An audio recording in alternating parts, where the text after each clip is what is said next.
Kung meron ka na nitong Freedcon KY Pro, very affordable ano, pwede kayang gamitin to na dedicated microphone for motovlogging. So, alam na natin na ito nakaka-connect sa Insta360 through Bluetooth. So, ang kailangan na lang natin malaman kung yun bang kanyang audio, yung quality ng audio niya is enough for motovlogging. So, watch to the end kasi doon natin ilalagay yung conclusion.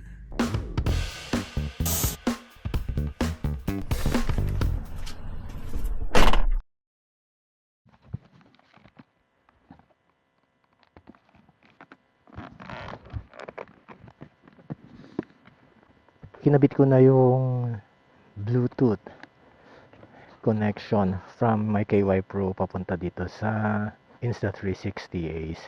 Sa ngayon nakataas tong visor ko, so let me know kung may effect siya. Start natin yung engine.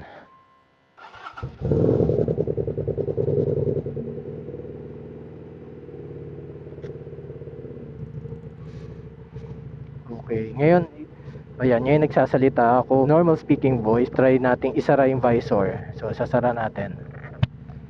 Oh, so, tell me kung anong naririnig, ano ang effect niya kung sinara ang visor. Sound check, 1, 2, 3, sound check, test mic, 1, 2, 3. Okay, let's go.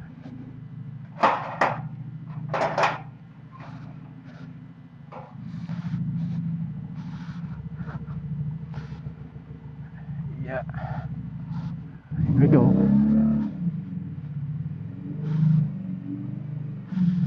Pasok na tayo. Ayan. Dr. Sixto.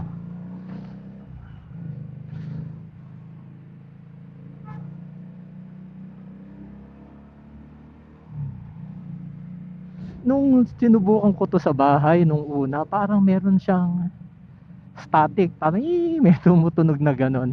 Hindi, ngayon wala akong naririnig, pero check pa rin natin mamaya sa or later sa post production kung ano nangyari. So ito,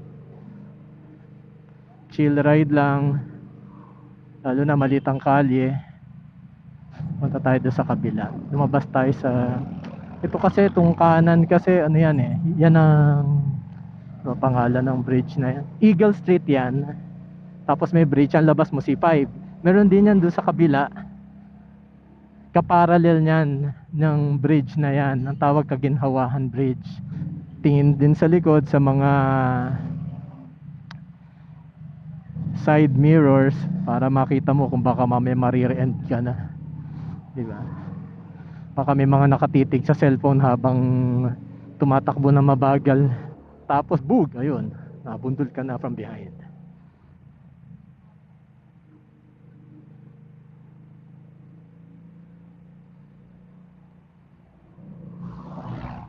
Sana okay recording ito para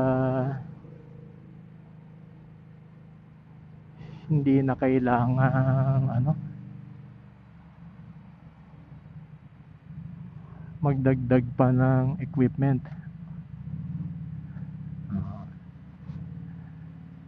Tsaka excuse me, ano to eh, medyo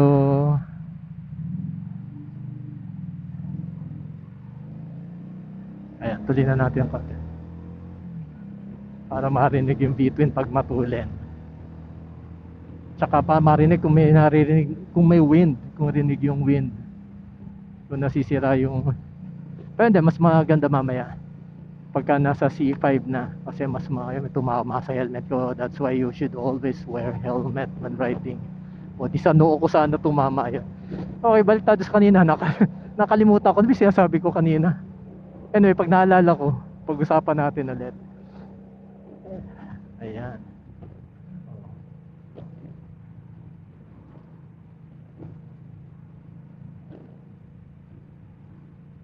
Ako ang habit ko pag tumitigil akong ganyan, dito ako nakatingin sa rear view mirror, the side mirror, kasi para makita ko baka mamaya ma-rear end ako.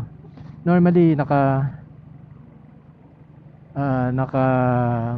first gear, Tapos mapapansin nyo nandun ako sa nakatapat ako dun sa pwede kong escape. Just in case na hindi tumigil yung nandun sa likod, yun ang escape ko, makakatakbo ko. Kaya ako naka first gear, naka clutch.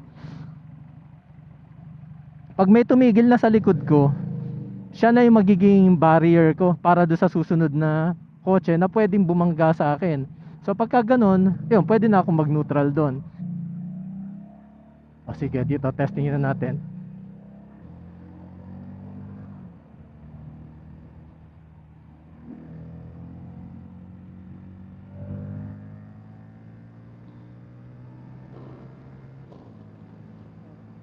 Okay, tingnan. May wind pa?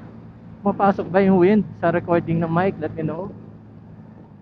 Testing, testing. 1, 2, 3. Sound check. Ayan. Paglampas ito, pabalik na tayo halos. Okay, yan yung mga ganyan. Yan mga yan. Kaya dapat malayo ang tingin. Ay. Ang tingin sa rear view, katulad yan, dumikit sa akin yan sa kanan. Oh, nakita ko kasi tumingin ako sa side view mirror, sorry. Side view mirror. Wala namang rear view to katulad na sa mga kotse natin. Okay, kanan na at ito naman yung Eagle Street, ano. May bridge din dyan. Pabalik ng Dr. Sixto. Let me know if I'm making sense. Baka wala, di tatahimik na lang next videos.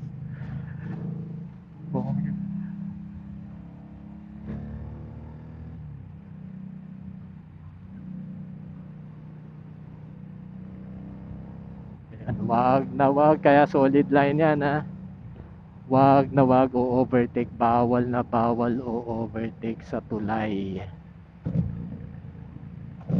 Kasi pagka paakyat ka, of course hindi mo kita yung kasalubong mo, nando siya sa kabila eh. Di ba, papanik siya, hindi mo kita. That's why bawal mo-overtake kasi mabubulaga ka. Pag overtake mo, kasalubong kayo doon sa kabilang lane. Eh, syempre, bumebuelo siya, bumebuelo ka rin. So, can you just imagine kung ano mangyayari sa'yo pag nag-abot kayo dun sa gitna. O, lalo na sa mga edad natin na yung iba may apo na. Diba? Imagine eh, tagal-tagal mo na buhay, inayos buhay mo, tapos dun ka lang matitigok. Diba? Habang nakaburol ka, hindi pinag-uusapan ka. Namatay ka sa katangahan. Diba? Kaya safe. Ride safe lang tayo lahat. Of course, hindi ko sinasabing perfect ako, no? Of course, lahat naman tayo nagkakamali. Minsan yung sa biglaan. Minsan doon sa mga biglaan kailangan natin mag-decide. Minsan nagkakamali din tayo. Ayan. Ayan, mga ganyan kabagal. Ano yan, rear brakes yun pag ganun kabagal. Kasi pagka mabagal ka, tapos mabagal means mga 5 kilometers per hour or less, mga ganun. Pagka ganun ka kabagal, tapos front brake ang ginamit mo hanggang mag stop ka, tapos dun sa stop na yon nakaganyan ang gulong mo, nakaganyan. Ano yun?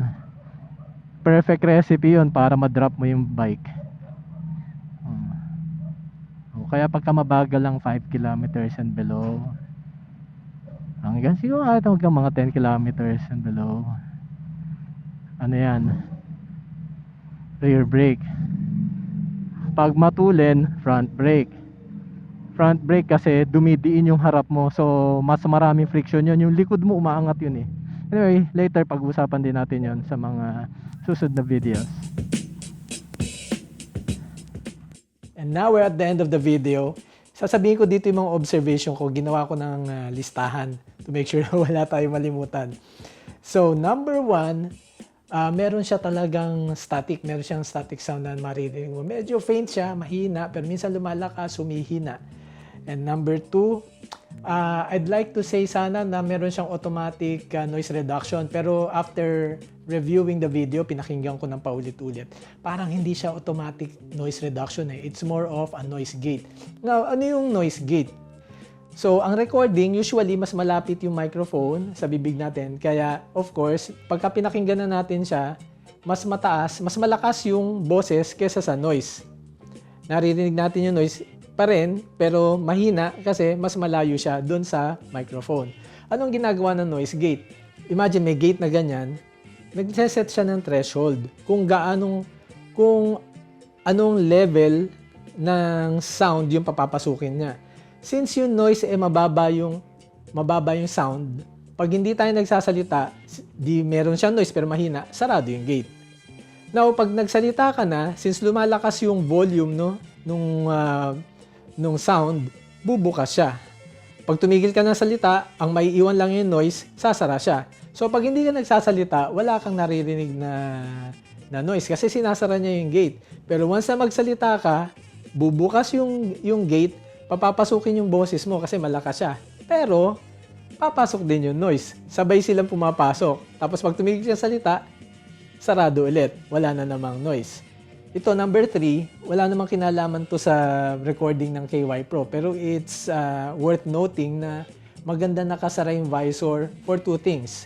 Number 1, of course, since nakasara yung visor, yung ambient noise hindi masyadong pumapasok. And number 2, kung napapansin nyo sa recording, mas kumapal yung sound ng voice, mas naging full. So, ang tanong, pwede ba natin gamitin itong KY Pro for motovlogging? Kaysa bumili pa ng dedicated microphone for recording. So, ang sa akin, pwede naman. Kasi, unang-una, motovlogging naman to, hindi siya studio recording. Yung static naman, medyo mahina naman. So, natatabunan siya ng tunog ng motorcycle. Lalo na pagka naglagay ka ng separate recording nung exhaust niya. Matatabunan na yun, hindi na masyadong halata. Then, regarding naman dun sa noise gate, hindi ko gusto sabihin noise gate kasi baka hindi nga noise gate. Pero yun, observation ko lang naman. So, yun, nakakatulong din to lessen the noise, lalo na kung nakatahimik tayo. Although sa studio recording, hindi pwede yun kasi medyo nahalata yung labas-pasok ng noise. Pero for motovlogging, acceptable yung mga ganyan. In fact, may mas worse pa.